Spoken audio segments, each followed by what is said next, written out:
We are live. Hi, everybody. Welcome back. Happy Monday. Welcome back to another episode of Mindset Monday, the live show where we help you improve your mindset, grow your business, and just have a great week. I'm your host, Hayden Humphrey, uplifter and mindset coach. And I'm very excited about my conversation, about my guest today. Good friend of mine and really talented entrepreneur, really talented founder, coach, trainer, Mr. Louis Melendez. Louis, welcome to the show. Oh, thank you so much for having me, Hayden. I've been looking forward to this. We had a very organic, dynamic conversation some weeks ago, and then we're like, you know what? Why don't we do this on camera? And here we are. So thank you so much for having me. I am a communication coach and the founder of Have Better Conversations. I help people step into their confidence, find their words so they can speak up in a meeting, so they can negotiate, so they can go close a sale, really anything where it comes back to those core communication skills. Love that. Thanks so much. You beat me to it. I was going to ask you what you do. Anything else that you'd like to share around the work that you do and what you're up to now? Well, I really have the pleasure of partnering with so many different kinds of companies, and I get to travel around and work with different professionals to help them step into their communication coaching. I was just in Chicago a few weeks ago working with a top secret client. They want me to be discreet about who they were, but they were a very impressive company, as I'll say that much. And then next week, I'm headed to Napa Valley to do some training with some wine sellers and hopefully, have some wine. It's going to be a real slog, I'm sure. Sample a little bit. Love that win-win for you. That's Yeah, great. right. They're like, hey, do you mind going out to Napa to do the training? I'm like, I don't mind actually. This is one I'll Ah, do in person. It's mm, okay. yeah, I'll come out there. That's great. Well, Louis, the question that I'll ask you that I love kicking off this show with is, what is a mindset shift you've created recently, and what impact has it had on your business? Yeah, I've had two mindset shifts recently in the last like 3 months that have really been actually quite impactful. One is pretty small and yet has delivered outsized results, and the other has been pretty major change. So one is I think I might have taken this from I think Tony Robbins actually, and I'm not a big like Tony Robbins kind of guy. Sure. Shout, no disrespect, no shade to the goat, I guess, but he talks a lot about this idea of taking massive action, and that has really, really, really stuck with me. I did not learn about it from him. I learned Hmm. about it from someone else, and then I quoted it, and someone was like, "That's Tony Robbins you're quoting," and I was like, "Oh, look at that." In any case, this idea of taking massive action, what does it mean? When you're an entrepreneur, doesn't matter if you have one customer, you have 1,000 customers. You are essentially working alone, and you have to be responsible for everything, right? I'm responsible for getting the customers. I'm responsible for providing services to them. I'm responsible for balancing the books after. I'm responsible Hmm. for making sure the payment was collected in the first place. The marketing, the bank account, right? I mean, it's just endless, right? And I really, really like this idea of massive action, and that is when you encounter an obstacle or when you just come up against that long to-do list, you just go and do something immediately. Stop the hemming and the hawing. Stop the like, oh yeah, because I'm someone who can definitely procrastinate, or Hmm. it's not even procrastination. It's just like, oh yes, I have a long list of things to do. Let me try to pick the smallest thing. Right? It's like when you're playing Jenga and you take like the easy freebie one off the top. It's Sure, like, all sure. right, whatever, right? And so what I've learned is just get your hands dirty. Just go for it immediately. Hmm. I've learned a lot more, and really, most importantly, it's allowed me to iterate a lot faster. Hmm. So anytime today will be a good example. Later this afternoon, I have so many things on my to-do list. I'm just going to take massive action. Maybe it won't be that polished. Maybe it won't be perfect, but I will make tangible progress against execution today. So, two thumbs up for that. I cannot recommend that highly enough. The other mindset change that I've made in the last 3 months that's been so effective and so helpful, and it's so small, so seemingly such an insignificant thing, is I decided to start doing push-ups every day. That's it. It's not an earth-shattering thing. Plenty of people do it. I myself, not exactly a D1 athlete, not exactly an Olympian, was like, hey, you know what? The mindset change really was, I'm gonna start treating physical exercise like hygiene. Mm, You just don't ever skip brushing your teeth, right? mm, You get mm, home, it's late, you're kind of drunk, and you're not making sense of things in the bathroom, you still brush your teeth, right? You just do it. mm, And mm, that's what I've come to now with doing push-ups every day. And I've been doing it every day for weeks, maybe now a few months. mm, And I've seen a change in my physicality. I've mm. gotten a couple remarks from hey, you've been working out? I'm like, yeah. But seriously, it's not even about that. It's about feeling a little bit healthier and feeling a little Sure. bit stronger. I've felt my energy change. It's been really fantastic. That's awesome. Yeah, I was going to ask you, like, what do you feel like have been the most noticeable changes or benefits in doing that kind of thing consistently? I would say physically, I feel better. I have built muscle in my body, which is just always a good thing. And I've now come to a place where it is a contemplative, meditative Mm, practice. So I do a little stretching, and I do like anywhere from 50 to almost 100 push-ups hmm. in like one go, real quick, as much as I can. And it's really effective in bringing a certain meditative aspect to my day. And I look forward to it. My body looks forward to it. Totally. Yeah, it's really interesting. I think in many ways we're a culture of thinking and we're a culture of mental focus, and it can be so powerful to get reconnected to and to feel grounded in our physical bodies, um, because there's so much value not only from like an energetic perspective but also from a space perspective. Like it ties in, I think, really nicely to what you were saying earlier around not taking or taking massive action, because part of what I heard when you said that was it just sounds like it's very undramatic. It's very undramatic. It's just like, here are the things that I must do. Here are the things that I get to do that I want to do in service of my goals and my vision and the things that I want to create. And one option is to participate in a lot of mental drama around, oh man, oh, this is so much. And this is hard. And I don't know if I want to do this. And what's the best way to do this? And where should I start? And blah, blah, blah. And there's just so much time and energy and focus wasted in the drama of it versus just doing the thing, you know?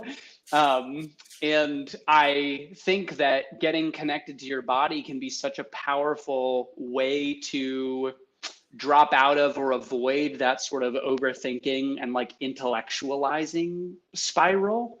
Not to mention the value of building consistency, the value of keeping your word, the value of feeling stronger, like in your body. And I think, especially from an entrepreneurial perspective, so much about the quality of results is really the quality of your energy, the quality of your physical body, the quality of your focus. You are the vehicle for your results. So spending time and effort improving your physical vehicle, I think, can just do so much for your ability to create what you want.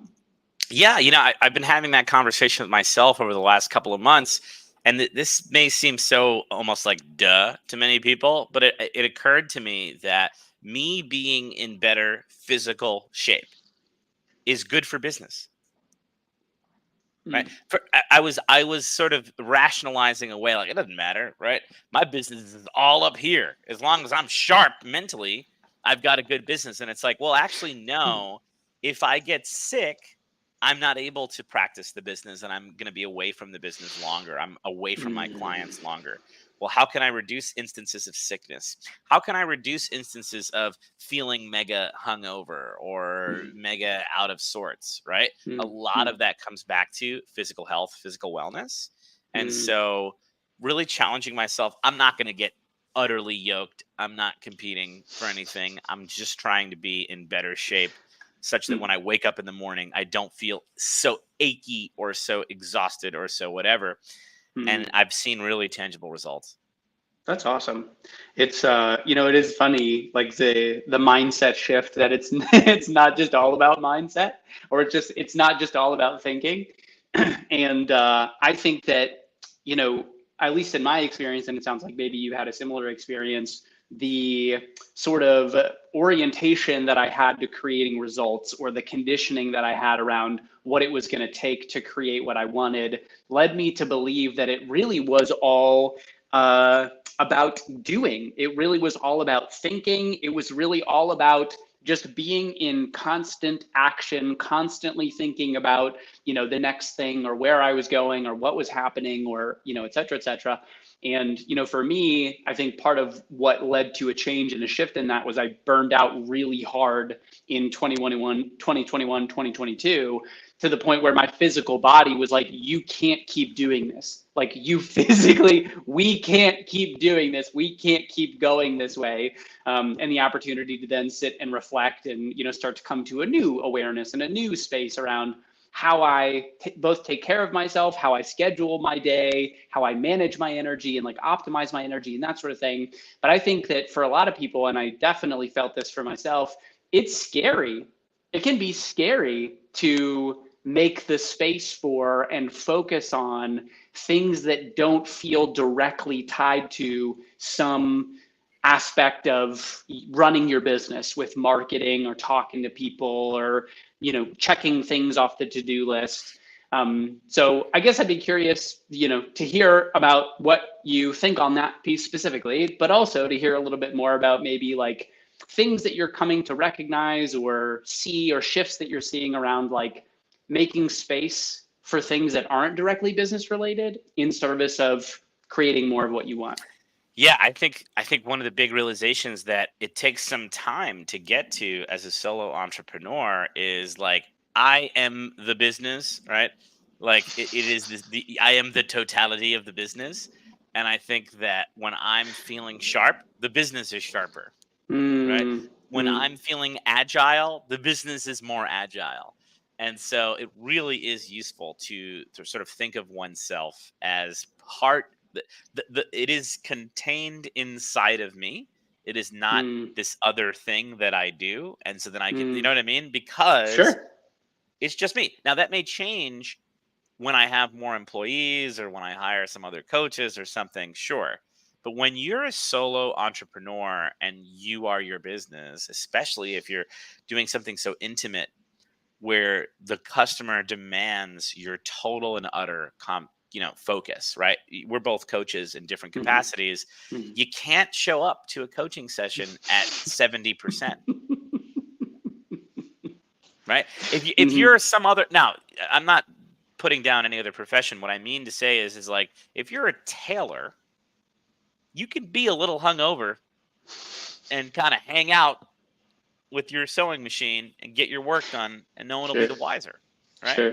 But when you're a solo entrepreneur coach and you're meant to deliver a really thoughtful, focused, thought-provoking session with a client, you gotta come 100%. And so I think that's been a big realization for me over the last couple of years. Is like, I have to be able to work at a certain level all day, every day. Now, have I created more breaks and broken up the structure of my days such that I'm not just like, because the first year, wow, when I first launched in late 2020, I was going super hard. I was doing like, no joke, 7, 8, 9 1-hour sessions a day, 4 or 5 days a week. Like, that's intense. Now, I had the pleasure and the opportunity of having the demand to fill my calendar in that way, which is incredible.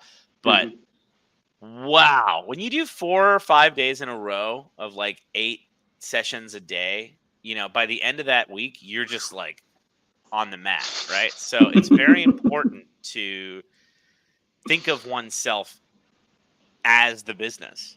Yeah, absolutely. 100%.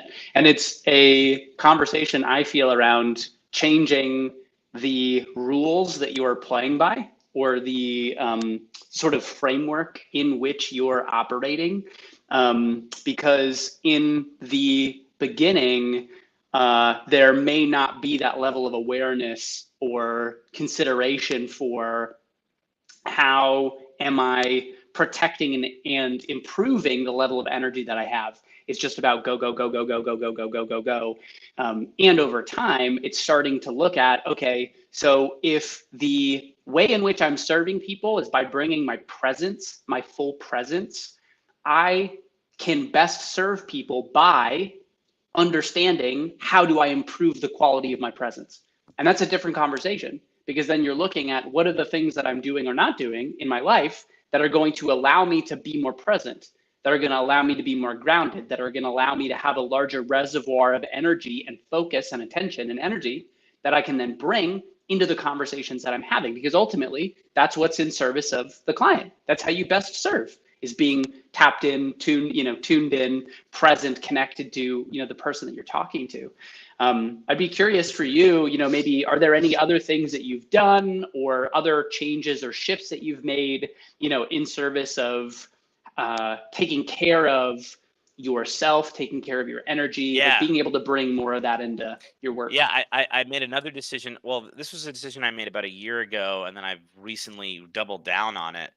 And I'm really speaking to anyone here who is a coach or a solo entrepreneur.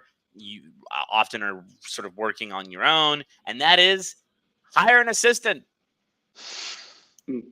This requires a few different decisions to fall into place. One, you got to swallow a little bit of your ego. I think many of us think, oh, I can run this thing on my own. I'm good. I got it all up here. Steel trap, baby. And that's true to some degree, of course.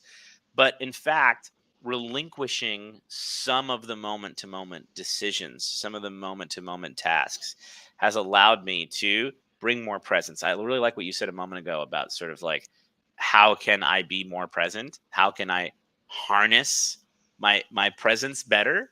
And I think part of that is handing over some of these ancillary tasks to someone else. So when I say I doubled down on that, is I recently hired a new assistant. I had an assistant for the last year and a half.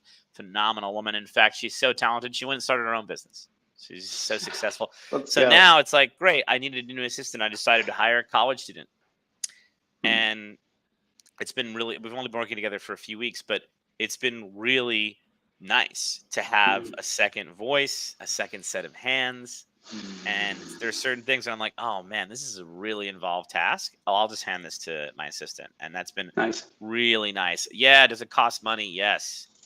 Yeah. Does it take time to figure out how to work well with that person? Yes. But it's so far, it's totally been worth it. I'm curious, like on your end, do you have any experience with an assistant or someone who's helping you? Yeah, not at this point. Not at this point, no. But I think it's such a valid and valuable conversation. Like the thing that came up for me as you were talking was this conversation around systems. And I think this is part of what I love about entrepreneurship and specifically about solopreneurship is like ultimately you can create whatever you'd like to. And I recognize for at least for some people, there's an element of like craftsmanship in the work. And I think for a lot of coaches too, like people coach because they love coaching, and there are these other elements that maybe they do because it allows them to coach, but there's not a desire to build or scale beyond a certain point. And I think that's the cool thing. You can figure out how to create something where you do get to manage all the pieces, if that's something that you want, if that feels exciting to you, if that feels fulfilling to you. And also, it doesn't have to be that way. And there's so much value, there's so much potential opportunity in asking yourself, what are the processes, what are the systems that are required to run your business, build your business, grow your business, service your clients, and which of those things might you be able to hand off to somebody else if you don't enjoy doing them, and if you care about the space and the energy and the time and the opportunities that open up on the other side of handing it off. So it's really cool to hear that you're finding that or experiencing that. I highly recommend it. Yes, it can be a little bit like nerve wracking. I think many of us, when we start our own business, we're white knuckling the process, right? We're holding on so tight to everything.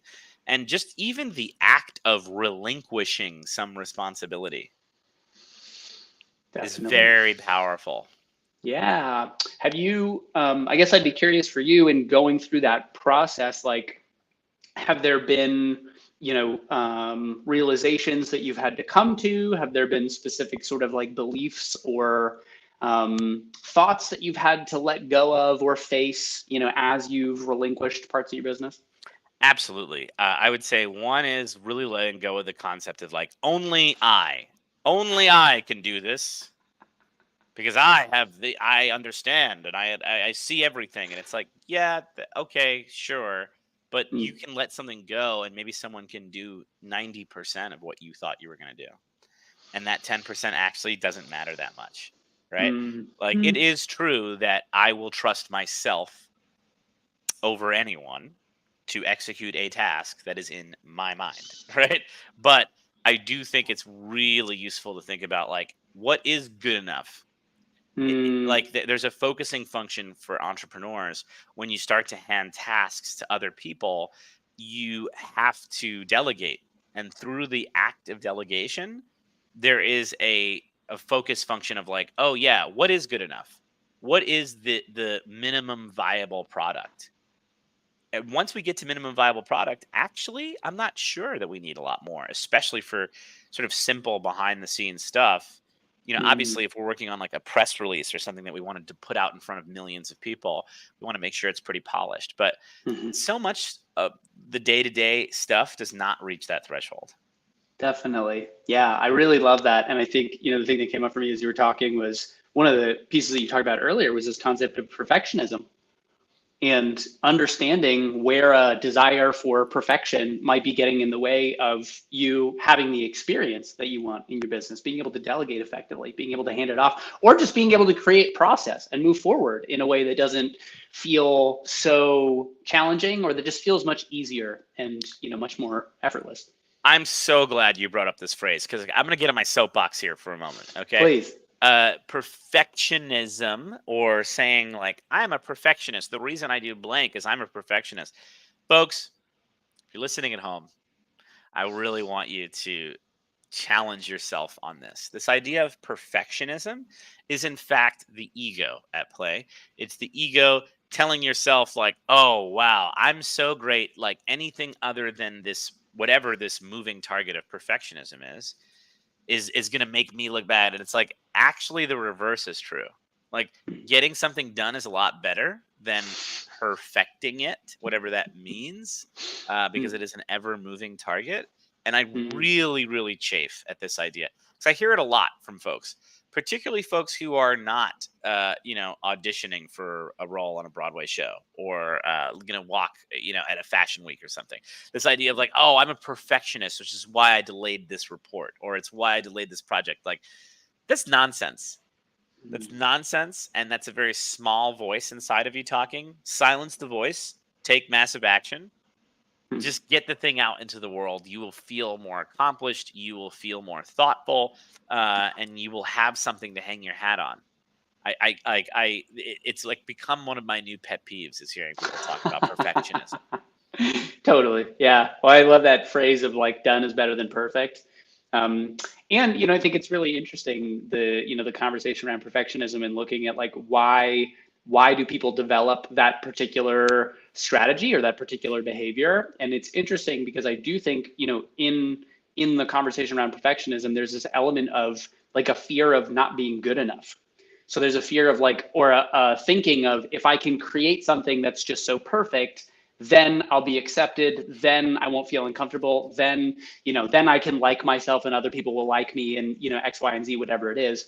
So I think part of this game too, when you're looking at if perfectionism is stopping you and getting in the way, it's also looking at like, how might you be not, uh, where might you be unkind to yourself? Where might you be being unkind to yourself? And where might there be an opportunity to uh, look at the underlying nature of the relationship that you have with yourself, how you hold yourself as a person, the value of yourself, the worthiness of yourself, the character of yourself as a person. And where might you be able to improve that so that it opens up this other experience for you where you don't need things to be perfect. And in fact, you can just trust that whatever comes out on the other end is great. And even if it creates problems down the line, it doesn't mean anything about you. It's just simply a circumstance and simply a thing to address. Dropping gems right there, Hayden. If you're listening at home right now, I want you to go back, rewind, go back and listen to the last 45 seconds again, because you just made such a good point, right? Like, what is that small voice inside of you that is whispering that what's this worm tongue from Lord of the Rings? This is a bit of a nerdy reference, right? But he's whispering in the king's ear and he's poisoning his mind with nonsense. That's what we do to ourselves in pursuit of perfection. I mean, I think a useful thought experiment here as well is like, okay, perfectionism. Who among us is perfect? Can we name a person? Is Serena Williams perfect? She's really good. She's really, really good at what she does. Is she the perfect tennis player? Is Tom Brady perfect at football? I don't think so. Was Barack Obama perfect at the presidency? I don't think so. In fact, none of us are. No one is, right? Even the people that reach the pinnacle of professional and personal achievement. No, this idea, it's a never reachable target. Totally. So giving yourself permission not to not to participate in that line of thinking, and not participate in that strategy. But as we wrap the show here, Louis, would be curious for the folks who haven't interacted with you before, who haven't connected with you, how can people find you? How can they work with you? Yeah, if you want to chat with me, please come find me at havebetterconversations.com. You can schedule a consultation there.